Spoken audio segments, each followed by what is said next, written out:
పార్టీలో ఉండి అసలు అధికారం లేకపోతే ఎంత కష్టమో మాకు తెలుసు. అలాంటిది మీరు not even recognized party, just registered party, మీరు ఎలా సస్టైన్ చేశారు ఇంతకాలం? వాళ్ళకి నేను ఒకటే చెప్పాను, మేమంటే ప్రేమించే జన సైనికులు, వీర మహిళలు, జనసేన మద్దతుదారులు, వారి వల్ల మేము బలంగా నిలబడగలిగాం. ఒక తీర్మానం నా సైడ్ నుంచి ఏంటంటే, ఈ ఘన విజయానికి కారకులైన అంటే దశాబ్దంగా అన్ని ఒడిదుడుకుల్ని ఎదుర్కొంటూ దెబ్బతింటూ క్షేత్రస్థాయిలో అన్ని రకాలుగా ఇబ్బందులు పడుతూ మనకి మద్దతు ఇచ్చిన జన సైనికులకి, వీర మహిళలకి, జనసేన నాయకులందరికీ కూడా వారికి నా మనస్ఫూర్తిగా నా అభినందనలు తెలియజేస్తా ఉన్నాను. మీరు లేకపోతే ఈ రోజున ఈ విజయం ఉండేది కాదు. అలాగే ఈ విజయం అసలు మనం చేసిన పోరాటానికి ముగ్ధులై 2019లో తప్పు చేసాం, ఈసారి ఎట్టి పరిస్థితుల్లో మేము తప్పు చేయమని ప్రతి ఒక్కరూ ఒక 100 మందిలో కలిస్తే 100 మంది చెప్పేవాళ్ళు, ఒకళ్ళు కలిస్తే ఒకళ్ళు చెప్పేవాళ్ళు, ఏ మూలకెళ్ళి చెప్పేవాళ్ళు.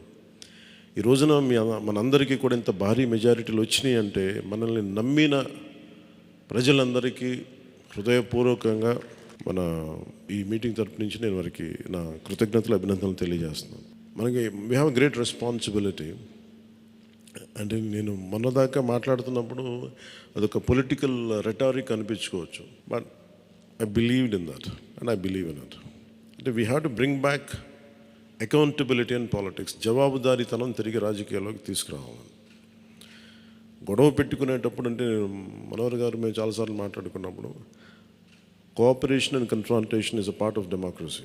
సహకారం, సంఘర్షణ, ఎప్పుడు సహకరించాలి, ఎప్పుడు సంఘర్షించాలి అనేది అది ఆ సమస్యలను బట్టి వాటిని బట్టి. అంతేగాని ప్రతిసారి పోయినసారి ప్రభుత్వానికి కూడా చెప్పాను, మేము చాలా కన్స్ట్రక్టివ్గా ఉంటామని వాళ్ళకి అర్థం చేసుకోలేదు నా మాట, నా డెమోక్రటిక్ స్పిరిట్ని వాళ్ళు అర్థం చేసుకోలేదు ఆ రోజున. అలాగే ఇది కక్ష సాధింపులకి సమయం కాదు. ఇది ఇంత ఘన విజయం ప్రజల నిర్మాణానికి, లేదంటే వారికి అభివృద్ధికి, వారి అభ్యున్నతికి తప్ప ఇది ఒక వెండెట్ట గేమ్ కానీ, లేదంటే పగా ప్రతీకారాలు తీర్చుకోవడానికి గతంలో ఇలా చేశారు కాబట్టి మనం ఇలా చేయాలి, అలాంటి ఆలోచన ధోరణిని దయచేసి మనందరం దాన్ని ఎంకరేజ్ చేయకండి దయచేసి దాన్ని.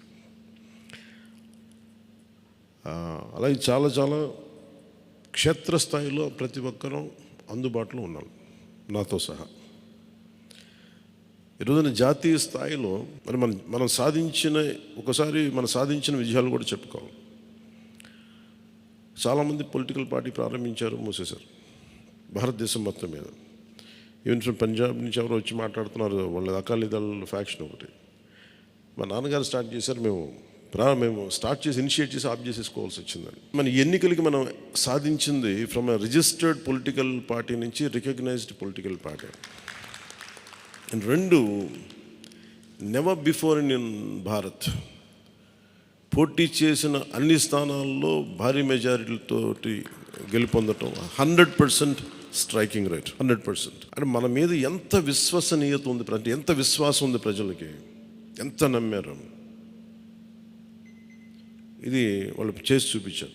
2019లో ఎలక్షన్లు అయిపోయిన వెంటనే మేము తప్పు చేసాం, మేము నీకు నిలబడతాం అని చెప్పి, అది ఈ రోజున మనకి మద్దతుగా నిలిచిన ప్రజలందరికీ కూడా ఇంకొక మారు చాలా చాలా ప్రత్యేకమైన ధన్యవాదాలు.